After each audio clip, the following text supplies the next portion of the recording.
Hello students, welcome back to my YouTube channel. Students, आज के इस लेक्चर में हम न्यूमेरिकल के बारे में डिस्कशन यहाँ पे करने वाले हैं। किसके बारे में? तो न्यूमेरिकल के बारे में। जो इक्वेशन हम यूज़ करने वाले हैं वो हमारे ये तीन इक्वेशन जो मैं लास्ट लेक्चर में भी बताया था, इन तीनों इक्वेशन के बेस पे हमें न्यूमेरिकल्स पूछे जाते हैं और वही न्यूमेरिकल्स आज हम डिस्कशन करने वाले हैं। ओके। तो सबसे पहले मैं जो न्यूमेरिकल लेने वाला हूँ वो हमारी बुक का, एनसीईआरटी बुक का एग्जाम्पल नंबर 3.2 है। 3.2, ठीक है। हमें बोला गया है कि हमें केसी फाइंड करना है, ठीक है। हमें केसी फाइंड करना है और हमें दिया गया है स्टैंडर्ड रिडक्शन पोटेंशियल, सेल की स्टैंडर्ड इलेक्ट्रोड पोटेंशियल की वैल्यू दे दी गई है। कितनी है? 0.46 वोल्ट। 0.46 वोल्ट, ठीक है। उसके बाद हमें एक सेल जो दिया है उसकी सेल रिएक्शन दे दी गई है, कॉपर सॉलिड बराबर Ag प्लस एक्वियस, ठीक है। और यहाँ पे Cu+2 एंड 2Ag, ठीक है। 2Ag इतना हमें दे दिया गया है और हमें बोला है आपको केसी फाइंड करना है। तो सिंपल बात है, हमें स्टैंडर्ड रिडक्शन पोटेंशियल मतलब कि सेल का स्टैंडर्ड इलेक्ट्रोड पोटेंशियल बोलूँ या स्टैंडर्ड रिडक्शन पोटेंशियल बोलूँ, दोनों एक ही है। इसके बीच और केसी के बीच का रिलेशन वाला एक इक्वेशन यूज करना है।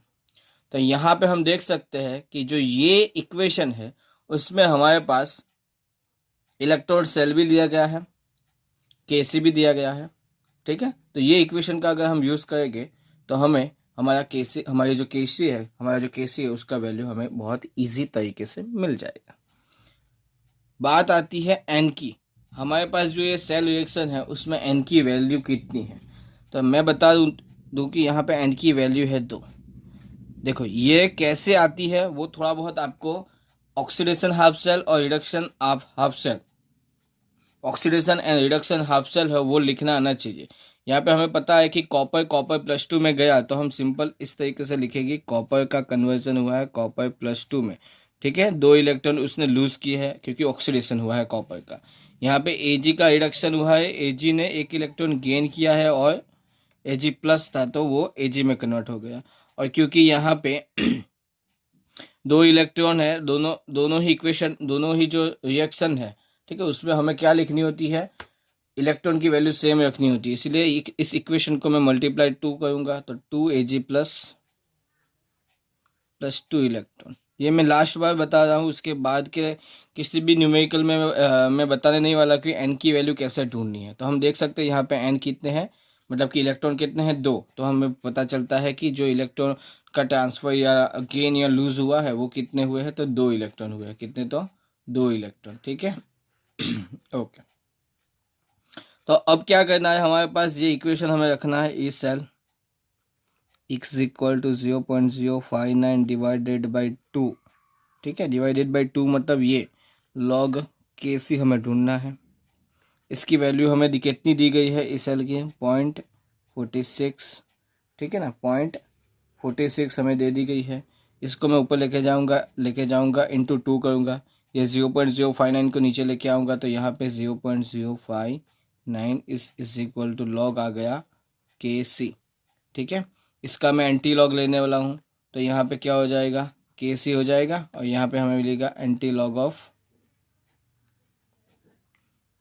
0.46 इंटू 2 डिवाइडेड बाई 0.059, ठीक है। इतना हो गया। उसके बाद हमारे पास यहाँ पे के सी इज इक्वल टू क्या आ जाएगा? के सी हमें आ जाएगा लॉग, इसका अगर आप मल्टीप्लिकेशन और डिवाइडेशन करोगे तो आपको एंटी लॉग आ जाएगा यहाँ पे 15.5932, 15.5932, ठीक है। 15.5932 आपका ये वैल्यू आ जाएगा पूरा, ठीक है। अब एंटी लॉग में हमें पता है कि पॉइंट के पहले जो भी वैल्यू होती है, पॉइंट के पहले जो भी वैल्यू होती है उसको हम क्या करते हैं? उसको हम लेके जाते हैं पावर में, ठीक है। इसको हम क्या करते हैं? पावर में लेके चले जाते हैं। तो यहाँ पे हो जाएगा के सी इज इक्वल टू 10⁻15। पहले तो एक ये हो गया, ठीक है। 10 × 15 हो गया, यहाँ पे 10:15 हो गया। उसके बाद यहाँ पे 0.5932 मतलब कि हमें अगर एंटीलॉग ढूंढना है तो मुझे 0.59 का 3 और 2 में देखना है। तो ये देखने के बाद मेरी वैल्यू जो आएगी वो 3917 आती है। कितनी आती है? 3917। और यहाँ पे हम रखते हैं पॉइंट। ठीक है, यहाँ पे हम क्या रखते हैं? पॉइंट। तो ये क्या है? हमारी केसी की वैल्यू। ये हमारी क्या आ गई? केसी की वैल्यू। हमारा जो फर्स्ट क्वेश्चन था उसका ये क्या है? तो आंसर। ठीक है, तो कुछ इजी था, सिर्फ एंटीलॉग ढूंढना आपको आना चाहिए। पॉइंट अगर आपको एंटीलॉग ढूंढना नहीं आता तो सिर्फ इतना समझ लो, ये जो पॉइंट है उसके पहले जो भी वैल्यू होती है, ठीक है, उसको पावर में लेके चले जाओ। और जो ये 0.5932 था, क्या 0.5932 जो था, तो उसका 0.59 में और उसके बाद 32 में, 0.59 का 32 में, ठीक है, आपको देखना है। तो जो भी वैल्यू मिली वो 3917 थी और एक डिजिट हमें यहाँ पे रख देना है, 3 पॉइंट हमें रख देना है यहाँ पे। ठीक है, तो ये हो गया हमारा केसी। ओके, अब बात करने वाला है, नेक्स्ट है हमारा एग्जाम्पल नंबर 3.3। बहुत ही ईजी है ये तो। Example number 3.3, example 3.3। ठीक है, हमें delta G standard Gibbs energy find करनी है। स्टैंडर्ड गिब्स एनर्जी जो है वो फाइंड करनी है। हमारे पास स्टैंडर्ड रिडक्शन पोटेंशियल दिया गया है सेल का 1.1 वोल्ट है। ठीक है, आपको इतनी चीज़ें दे दी गई है और बोला है कि डेल्टा जी जीरो आपको ढूंढना है। इक्वेशन कौन सा यूज़ करने वाले हैं? तो ये, ठीक है, यही इक्वेशन हमने स्टैंडर्ड कंडीशन के लिए भी लिखा हुआ था कुछ इस तरीके से, delta G zero is equal to minus n F E zero cell, minus E zero cell. ठीक है, यहाँ पे हमें जो ये रिडक्शन पोटेंशियल की वैल्यू दे दी गई है, सेल जो हमने लिया है वो क्या है? डैनियल सेल है। क्या है? तो हमारा वो डैनियल सेल है। और डैनियल सेल के लिए एन की वैल्यू 2 होती है, वो आपको पता होनी चाहिए। ये बहुत बार हमने देखा है, वापस से मैं नहीं बताने वाला। ठीक है, तो यहाँ पे -2, एफ की वैल्यू हमें पता है 96,500 होती है। इस सेल कितना है? 1.1 वोल्ट है। कितना है? 1.1 वोल्ट होता है। ठीक है, तो यहाँ पे क्या आ जाएगा? ये आप मल्टीप्लिकेशन करोगे तो आपका आंसर जो आता है वो 2,12,300, 2,12,300। यहाँ पे जो एकम यूनिट होता है वो जूल पे मोल होता है। जूल पर मोल होता है। क्या होता है? जूल पर मोल होता है।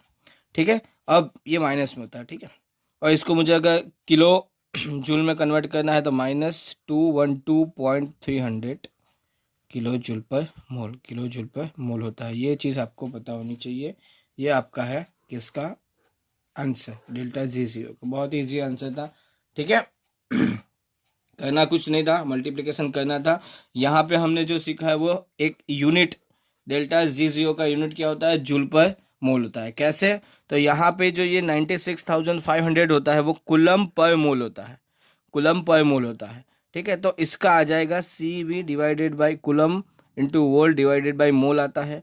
और कुलम इंटू वोल्ट जो होता है वो होता है जूल होता है। वो क्या होता है? तो जूल। इसीलिए हमारा क्या हो गया? जूल डिवाइडेड बाई मोल। ठीक है, जूल डिवाइडेड बाई मोल। बाद में हमने इसको किस में? किलो जूल में कन्वर्ट कर दिया है। ठीक है, ओके, तो हमारा ये बुक के एग्जाम्पल खत्म हुए। यहाँ पे अब हम बात करने वाले हैं इंटेक्स्ट क्वेश्चन के बारे में। इंटेक्स क्वेश्चन मतलब कि इंटेक्स में जो न्यूमेरिकल है हमें दिए गए हैं उसके बारे में हम डिस्कशन करने वाले हैं। ठीक है, चलो थोड़ा सा अच्छे से अरेंज कर दूँ। ओके, फर्स्ट हमारे पास 3.4 वाला। 3.4 में हमें बताया गया है कि आपके पास एक इलेक्ट्रोड है हाइड्रोजन का। ठीक है, हाइड्रोजन का कुछ इस तरीके से एक इलेक्ट्रोड है आपके पास। और उस इलेक्ट्रोड को आपने एक सॉल्यूशन में कनेक्ट किया हुआ है। और यहाँ पे सॉल्यूशन में जो पीएच है वो कितनी है? तो 10। सॉल्यूशन की पीएच कितनी है? तो 10। तो यहाँ से, ठीक है, इतना हमें दिया गया है। ओके, उसके बाद हमें बोला गया है कि आपको क्या ढूंढना है? तो ई सेल ढूंढना है। क्या ढूंढना है आपको? ई सेल ढूंढना है। तो हमें पहले तो देखते हैं कि ई सेल की, अगर हम ई सेल का इक्वेशन रखते हैं तो क्या आ जाएगा, तो E0 सेल, ये हमारा नस्ट इक्वेशन है, ठीक है।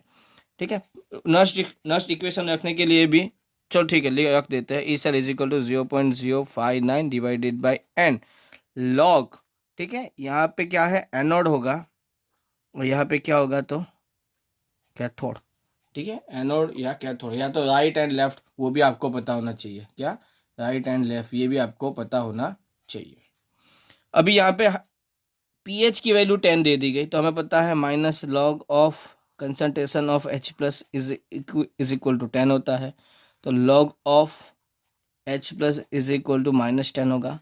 और यहाँ पे मैं अगर एंटी लॉग लूँगा तो मुझे H प्लस की कंसंट्रेशन मिल गई, जो कितनी है 10⁻⁻10 है।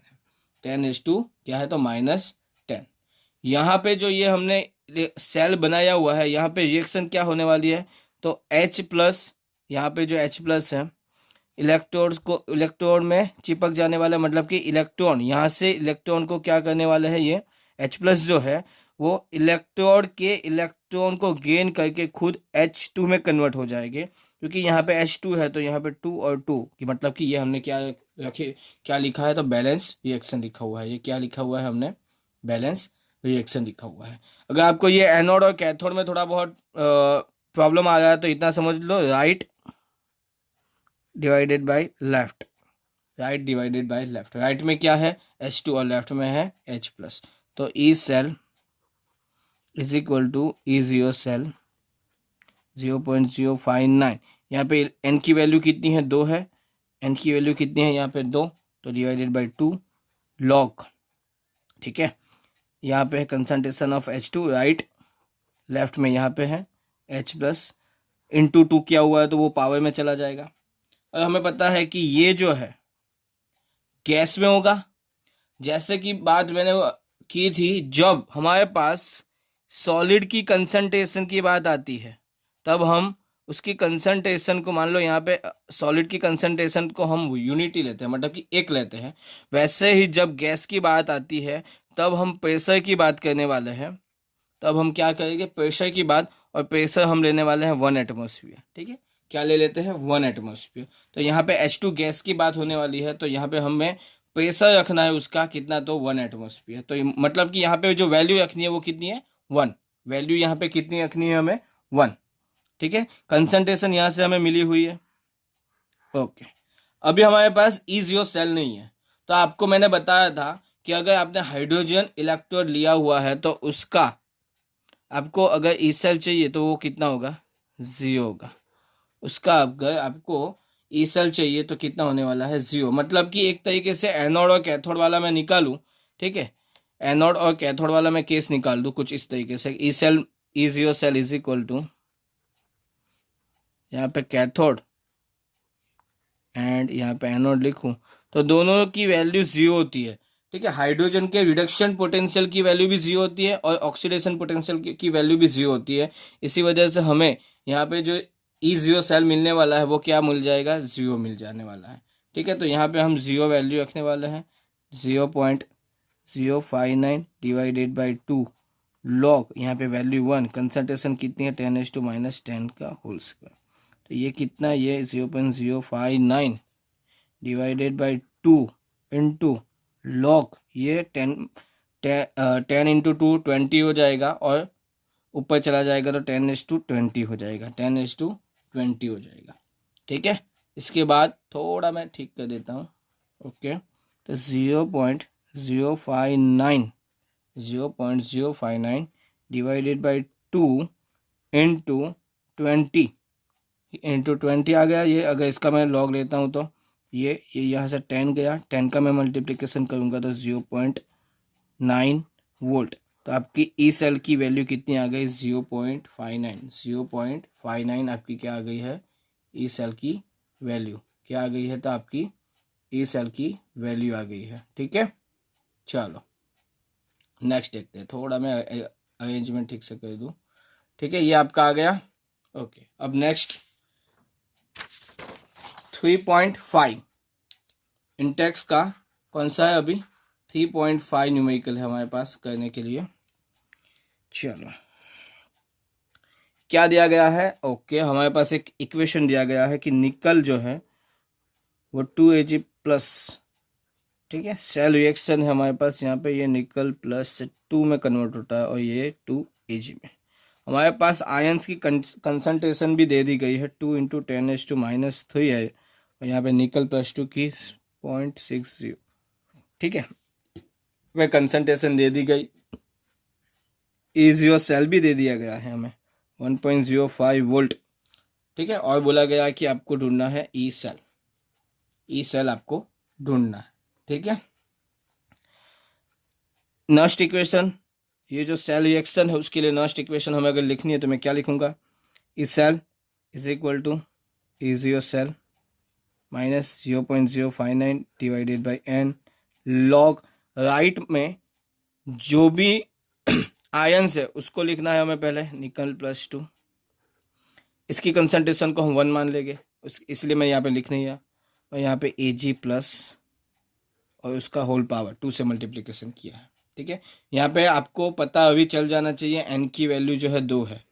अगर नहीं पता चलता तो ऑक्सीडेशन हाफ सेल और रिडक्शन हाफ सेल देखो, और उसमें कॉमन इलेक्ट्रॉन कितने हैं, मतलब कि इलेक्ट्रॉन का ट्रांसफर, मतलब कि इलेक्ट्रॉन गेन कितने हुए, लूज कितने हुए, वो देखो तो आपको पता चल जाएगा। एन की वैल्यू कितनी है तो 2 होती है। एन की वैल्यू कितनी होती है यहाँ पे 2। ये यहाँ पे 1.05 वोल्ट मैंने रख दिया, 0.059 डिवाइडेड बाई 2 लॉग निकल +2 की कंसंट्रेशन 0.160 डिवाइडेड बाई 2 × 10⁻³ 2 × 10⁻³ आ जाएगा।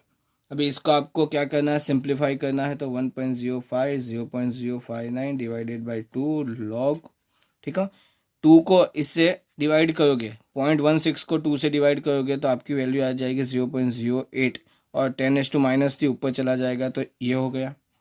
अभी 1.05 0.059 डिवाइडेड बाई 2 लॉग, ठीक है, 8 × 1 आ गया, 8 × 1 आ गया, ठीक है। अब 1.05 0.059 डिवाइडेड बाई 2, ये क्या है, लॉग A × B वाला केस है, तो हमें करना है log A plus log B। तो अब क्या करेंगे, लॉग 8.0 मतलब कि लॉग की 80 में वैल्यू देखने वाले हैं हम, ठीक है। लॉग की 80 में आपको वैल्यू देखनी है, और यहाँ पे लॉग 10 की पावर 1, इसका जो आंसर है यहाँ पे प्लस करना है, इसका आंसर है 1, और इसकी जो वैल्यू आने वाली है वो आपके पास कुछ 0.9031 आपकी वैल्यू आती है। यहाँ पे 8.0 का मतलब क्या हो जाता है कि आपको 8.0 का मतलब क्या हो जाता है, आपको जो वैल्यू देखनी है लॉग की वो कितने की देखनी है, तो 80 की देखनी है। 80 की आपको क्या देखनी है, तो लॉग की वैल्यू 80 की 0 में देखनी है, 80 की 0 में देखनी है, ठीक है। ओके, चलो उसके बाद ये हमें मिल गया 0.059 बाई 2 1.05, ठीक है। ये आप पूरा सिंप्लीफाई करोगे प्लस और इनटू और डिवाइड करके, तो आपके पास कुछ वैल्यू जो आती है वो अप्रोक्सीमेटली मेरे ख्याल से 0.05 आने वाली है। और तो आप ये निकाल, मतलब कि इसको माइनस करने के बाद आपकी वैल्यू आ जाती है E1 जितनी आ जाती है। तो आपका यहाँ पे ई सेल की वैल्यू कितनी आ गई 1, आपकी ई सेल की वैल्यू कितनी आ गई 1, ठीक है। ये आपका 3.5, ठीक है। चलो नेक्स्ट क्या है, तो हमारे पास 3.6, ये थोड़ा एक तरीके से कह सकते हैं अच्छा वाला न्यूमेरिकल है हमारे पास, थोड़ा कंफ्यूजिंग है, शायद आपको यहाँ पे n की वैल्यू पता नहीं चलेगी, पर मैं आपको बताऊंगा कि कैसे ढूंढना है हमें n की वैल्यू को। चलो, तो 2Fe+3 हमें दिया गया है, 2I माइनस दे दिया गया, 2Fe+2 है यहाँ पे, और यहाँ पे I2 है, ठीक है। आपको बोला गया है आपके पास स्टैंडर्ड रिडक्शन पोटेंशियल कितना है 0.236 वोल्ट, डेल्टा COG शोधना है, गिब्स एनर्जी शोधनी है स्टैंडर्ड, और KC को आपको ढूंढना है, ठीक है। डेल्टा G और KC, अगर डेल्टा G मिल जाए तो KC भी मिल जाएगा, क्योंकि हमारे पास डेल्टा G और KC के बीच का रिलेशन क्या है, हमारे पास 2.303 RT लॉग KC वाला इक्वेशन है। डेल्टा G के लिए हमारे पास एक ही इक्वेशन है, -NFE सेल E0 सेल, ठीक है। यहाँ पे हमें सिर्फ n की वैल्यू चाहिए, ये तो दे दिया गया है, और इसकी वैल्यू 96,500 होती है। ठीक है, तो हमें सिर्फ यहाँ पे n की वैल्यू ढूंढनी है। तो हम इसके लिए ये जो हमारा सेल रिएक्शन दे दिया गया है उसके लिए ऑक्सीडेशन हाफ सेल पहले लिखूंगा मैं, उसके बाद रिडक्शन हाफ सेल लिखने वाला हूँ। यहाँ पे Fe+3 से Fe+2 में गया, मतलब उसने कुछ ना कुछ इलेक्ट्रॉन, मतलब कि एक इलेक्ट्रॉन गेन करके Fe+2 में ये चला गया है, Fe+2 में ये चला गया है। ठीक है, यहाँ पे I- जो था, ठीक है, I- ने किया क्या है, I2 में कन्वर्ट हो गया, मतलब कि I- से वो उसकी क्या हो गई, ऑक्सीडेशन क्या कहते हैं, चार्ज यहाँ पे 0 हो गया, मतलब उसने इलेक्ट्रॉन कुछ लूज किए हैं, इलेक्ट्रॉन उसने यहाँ पे क्या किया, लूज किए हैं, तब जाके आया। यहाँ पे I2 2 हुआ तो यहाँ पे 2 आई, यहाँ पे 2 आई। तो हमें दोनों ही ऑक्सीडेशन हाफ सेल और रिडक्शन हाफ सेल दोनों में हमें क्या करना है, इलेक्ट्रॉन की जो वैल्यू होती है वो तो क्या रखनी है, सेम रखनी है। तो यहाँ पे मैं 2 से मल्टीप्लाई करूँगा तो 2Fe+3, यहाँ पे हमें 2 इलेक्ट्रॉन मिल गए तो 2Fe+2 हो गया, और ये हमें मिल जाएगा, ये 2 गया, ये भी 2 गया। तो ये हमें हमारी जो सेल की रिएक्शन थी, ये मैंने पहले या दूसरे लेक्चर में ही करवाया था, तभी बताया था, बहुत ही बेसिक है, थोड़ा टाइम लिया था, लेकिन आपको शायद आ जाना चाहिए। तो ये रिएक्शन है, वही मैंने यहाँ पे लिखा है। यहाँ पे इलेक्ट्रॉन कितने हैं, 2, तो n की वैल्यू मिल गई 2। तो ये n की वैल्यू को हमें इस इक्वेशन में रखना है, आपका आंसर आ जाएगा। तो delta G0 is equal to -2 96,500 हो गया। ठीक है, ई सेल कितना दिया गया है, इजियो सेल 0.236 वोल्ट। ठीक है, आप इसका मल्टीप्लाई करना, और जो भी आंसर लिखता है वो आपको यहाँ पे जूल पर मोल में लिखना है, या तो किलो जूल पर मोल, मतलब पहले जो मिलेगा वो जूल पर मोल में मिलेगा, उसको किलो जूल में कन्वर्ट करना आपको पड़ेगा। ठीक है, आपको मैं बता देता हूँ वैल्यू कितनी आती है। यहाँ पे -45,548 आने वाली है, इसको किलो जूल में कन्वर्ट करूँगा तो -45.548 किलो जूल पर मोल, किलो जूल पर मोल आपका आंसर ये आ जाएगा। ठीक है, सिर्फ हमें प्रॉब्लम कहाँ पे आती है, एन की वैल्यू फाइंड करने में। तो वो तो कैसे फाइंड करनी है वो तो मैंने बहुत पहले ही आपको बता दिया था, बहुत अच्छे से बताया था। ठीक है, ओके। तो हमारे पास जो यहाँ पे डेल्टा जी की वैल्यू जो आ गई वो कितनी आई हमारे पास, डेल्टा जी की वैल्यू हमारे पास -45,548 जूल पर मोल, जूल पर मोल, ये इतनी वैल्यू हमारे पास आ गई। अभी हमें ढूंढना है केसी, तो डेल्टा G0 आया। ठीक है ना, ये डेल्टा G0 और केसी के बीच का रिलेशन क्या है, -2.303 RT लॉग केसी। ठीक है, RT लॉग केसी। टेम्परेचर हमें बताया गया है यहाँ पे कितना है, 298 केल्विन है, तो टेम्परेचर की वैल्यू भी हमें दे दी गई है। आई की वैल्यू हमें पता होती है, जूल में कितनी लेनी होती है, 8314 जूल पर मोल केल्विन होती है, ये इसका यूनिट होता है। अगर ये जूल में लिया गया है तो ये डेल्टा जी की वैल्यू जो है वो भी हम जूल में लेने वाला है। ठीक है, यूनिट का बहुत ज़्यादा इंपॉर्टेंट होता है न्यूमेरिकल करते वक्त। ठीक है, तो आपको ये ध्यान रखना है, जब भी आप करो यूनिट को सेम रखना होता है। डेल्टा जी की वैल्यू कितनी है, 45,548। ठीक है, -2.303, आर कितना होता है 8.314, टेम्परेचर 298 लॉग केसी। ठीक है, तो log KC is equal to हो जाएगा 45,548 डिवाइडेड बाई -2.303 इंटू 8314 इंटू 298, ये माइनस माइनस कैंसिल हो जाएगा, और इसको सिंप्लीफाई करोगे तो आपका आंसर आएगा 7.9826 जैसा कुछ आपका आंसर आने वाला है। तो स्टूडेंट्स, लॉग केसी की वैल्यू हमें मिली है 7.9826। ठीक है, तो अगर हमें इसका केसी की वैल्यू, मतलब कि अगर हमें एंटी लॉग यहाँ से निकलना है तो हम दोनों ही और क्या लेने वाले हैं, एंटी लॉग। तो यहाँ से लॉग निकल जाएगा और केसी, और यहाँ पे आ जाएगा एंटी लॉग ऑफ 7.9826। ठीक है, मैंने बताया था, आगे भी बताया था कि 15.6 था आगे के लेक्चर में, तब मैंने बताया था ये जो भी वैल्यू होती है उसको 10 के पावर में लेके जाओ, और हमें एंटी लॉग किसका ढूंढना होगा, 0.6 का एंटी लॉग ढूंढना होगा। वैसे ही यहाँ पे हमें एंटी लॉग जो ढूंढना होगा वो किसका होगा, 0.98 में आपको देखना है, और उसके बाद 2 और 6 में देखना है। जो भी एंटीलॉग आता है उसको यहाँ पे लिखना है, और यहाँ पे जो 7 है उसको 10 के पावर में लेके जाना है, ठीक है, उसको 10 के पावर में लेके जाना है, ठीक है।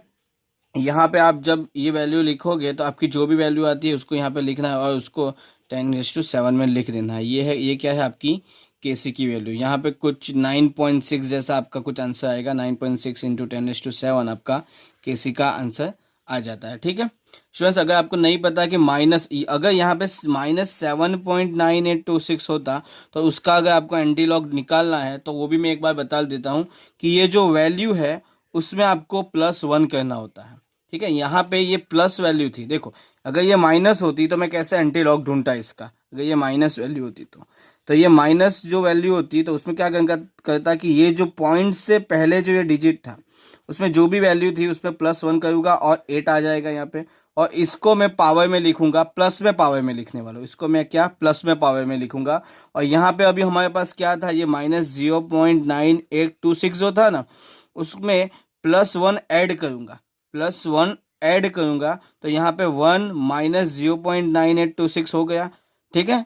1 -0.9826 हो गया। जो भी वैल्यू आती है हमें उसका एंटीलॉग देखना है, और जो भी वैल्यू आती है यहाँ पे एंटीलॉग देखने के बाद उसको यहाँ पे रखना है, वो आपका हो जाता है आंसर। पर